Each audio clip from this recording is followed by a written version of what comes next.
Thank you. As Mike said, 80s today. By this time tomorrow, dramatic change on the way to below freezing. This after a lot of people have already done their spring planting. So what do you do now? Bill Folsom looking into the risk of damage to the gardens, the trees, other shrubbery. He's live at the demonstration garden in Monument Valley Park. Bill, what'd you find out? Hey, no coat here. It is beautiful out here tonight. Really, spring is on full display. We've got plants with their leaves. You've got flowers coming out. And tomorrow, Saturday, the Horticulture Society, they have their annual plant sale fundraiser. And they are not holding off because of the forecast. Well, they're also experienced gardeners, and they say they will also not be ignoring that weather. Avid gardeners are also dedicated weather watchers. Oh, you bet. Pam Hamamoto is among the many expert gardeners with the Colorado Springs Horticulture Society. The group has its popular plant sale this weekend. They also know about the snow and cold ahead. As they're raising funds at the plant sale, they'll likely be giving some advice on countering the cold.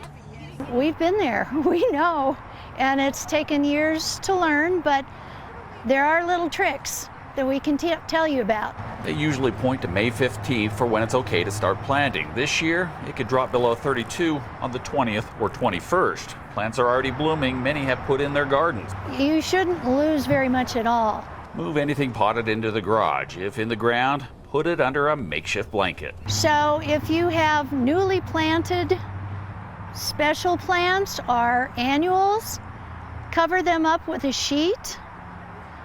Plastic isn't so good for them. But now because they're leafed out, it's a little harder on the trees, gives more surface area, so breakage is more apt to happen. City Forester Dennis Will advises paying attention to the heavy wet snow that's also in the forecast. Shake it from small trees. Stay clear of old trees with compromised branches, and if a limb is bending into power lines, call the utility company. He says trees should do fine against the cold. He also sees potentially more good than bad with the weekend weather. With the last 3 years of drought we've had, any moisture we can get, even if there's an occasional tree that suffers some branch damage, I'll take every drop of moisture we can get right now. We absolutely have to have it.